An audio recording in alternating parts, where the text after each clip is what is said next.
It's a day like today with this rain just coming down steady that you really start to think about the past, especially when you're scrolling through those Ashley County Now chats. And Yeah. you see all those stories and photos from way back when. Like our listener, Brad, he's really into the mid 1920s, Mm. especially 1927, the year of that big flood. Right, right. With all this rain we're having, it's hard not to think about it. It makes you wonder, though, what was life really like back then in Ashley County? I mean, beyond just the weather, what was going on? Well, that's what we're going to dive into today using some fascinating material, local news from the period, and historical accounts. Yeah, we're taking a deep dive, folks, thanks to those great questions coming up on Ashley County Now. Exactly. We're aiming to capture a snapshot of Ashley County around 1927, really understand the economy, the community, get a feel for the rhythm of daily life. So, like, what were people doing? How did they get by?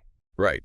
And luckily, we've got these sources that give us a pretty clear picture. We've got a 1927 article featuring Edgar Woodward Cap Gates of the Crossett Lumber Company. Oh, yeah, Cap Gates. That name comes up a lot. He was a real visionary.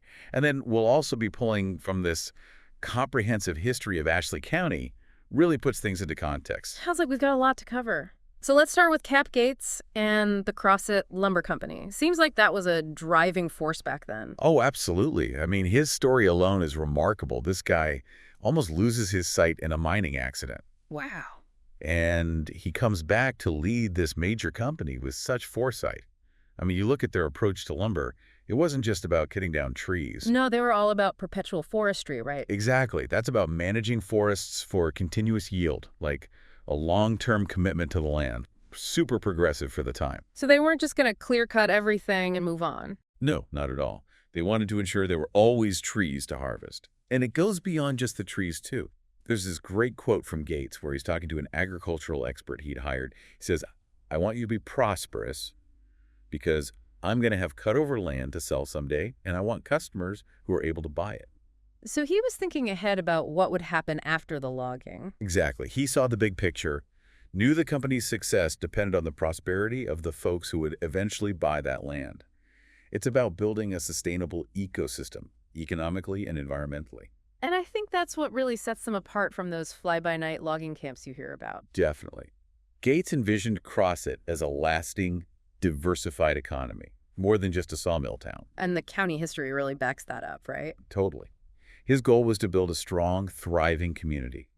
And they put their money where their mouth was, supporting local agriculture, investing in infrastructure. It was about putting down roots. That's pretty cool. But how did they actually get all that lumber out of the forests? I mean, we're talking 1927 here. What kind of infrastructure are we talking about? Well, the history makes it clear. Railroads, absolutely crucial. Of course, yeah. And get this, companies like Crossett Lumber weren't just relying on existing lines. They built their own. We're talking a 30-mile railroad just for them. Oh, that's a huge undertaking. Talk about controlling your own destiny. Right. And think about those log trains chugging through the forest, Shay engines and flat cars, Ah. hauling all that timber. I bet that was quite a sight. It was, but they mentioned poor couplings, which makes you wonder how many logs went astray. Oh, right. Probably had a few runaways now and then. Oh yeah, I'm sure it wasn't all smooth sailing. Yeah. And then, once the logs got to the mill, things get even more interesting. They were floating these logs in ponds, keep them saturated. Then, they used carriages to move them onto these massive saws. Wow. Sounds pretty high-tech for the time. It was. Power chains to transport the cut lumber, automatic stackers for the kilns. Real industrial-scale operation. So what were they making exactly? Just rough planks, or was it more specialized? Oh, they had a whole range of products.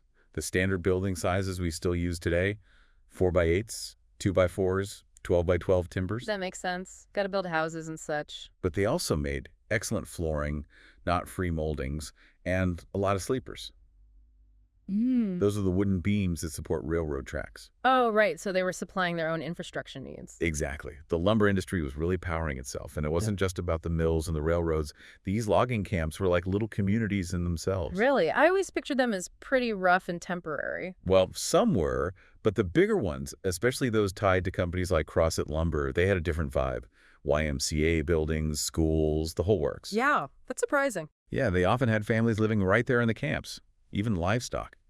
And get this, when the company moved to a new cutting area, they could load a worker's entire house onto a log train and take it with them. Seriously, talk about a mobile home. Right. It shows how integral the company was to their lives, not just their employer, but their whole social world. So it wasn't just about cutting down trees, it was about building a community. Exactly.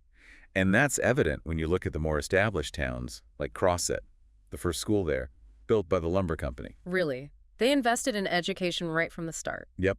And they were big on supporting religious institutions, too, donating land for churches, helping with building costs. They even hired a circuit rider in the early days to minister to the scattered community. Wow, they were really looking after the whole person, weren't they? It seems that way.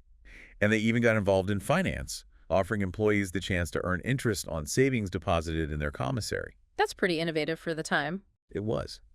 And it later evolved into a commercial bank, providing financial stability for their workers. And speaking of forward thinking, the Crosset school system in 1927, under Superintendent D.C. Hastings, was considered a model for the entire state. Impressive. What made it so special? Well, they were incorporating things like manual training, teaching practical skills. Vocational skills. Exactly. Yeah. And physical education, too. So really well-rounded. Sounds very modern for the mid-1920s. It does. But life back then wasn't all rosy. The history mentions some pretty serious health concerns. Oh, right. Disease was a big issue back then. It was. Malaria, pellagra, typhoid, smallpox. Really scary stuff. Nurses played a big role distributing medicines, giving vaccines. But it wasn't always smooth sailing. How so? Well, some local doctors weren't too keen on these new practices. Change can be hard. I bet. But those nurses were lifesavers, especially for folks like black sharecroppers who didn't have easy access to health care. Absolutely. Now, while lumber was king, even back then, there were hints of diversification in the economy. Like, remember, they were focused on pine, but they started experimenting with hardwoods like oak, too. Oh, right. I guess oak's pretty valuable, too. It is. They tried girdling the oak trees to promote pine growth, but they also saw the potential of oak for other uses. And that led to the Crosset Chemical Company, right? Eventually, yeah. The company really took off during the Depression, but the groundwork was laid in the late 1920s. They aimed for 100% utilization of forest materials, making things like Royal Oak charcoal. Turned out to be a very profitable venture. So they were already thinking about sustainability and using every part of the tree. Exactly.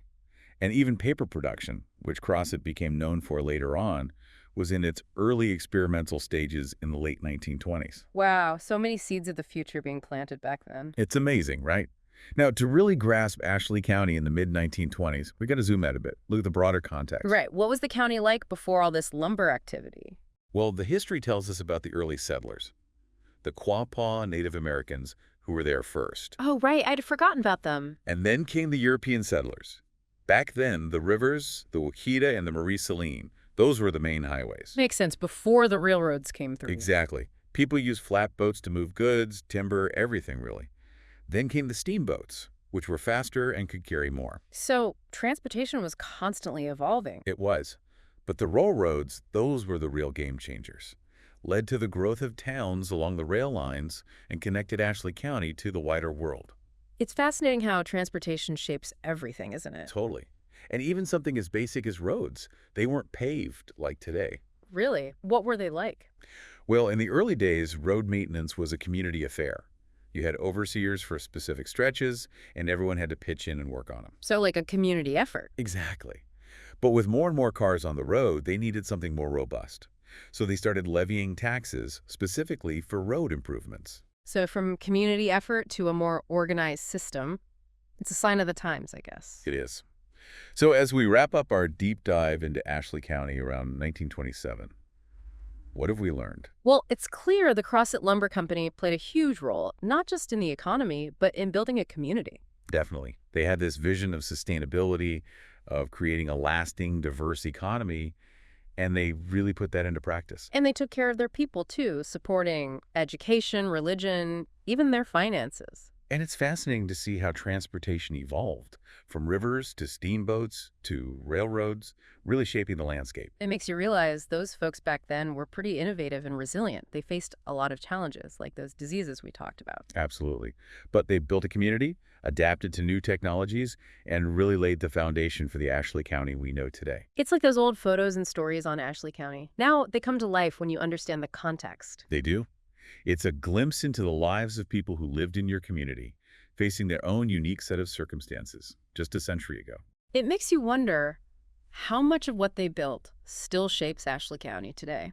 That's a great question to ponder. And what would those folks think of our lives now? Imagine telling them about our roads, our healthcare, the way we communicate. It'd blow their minds. I bet it would. Hmm. So as you continue exploring those Ashley County Now chats, keep those thoughts in mind. It's a rich history to uncover. It is. Thanks for joining us for this deep dive into the past. Thanks for having me.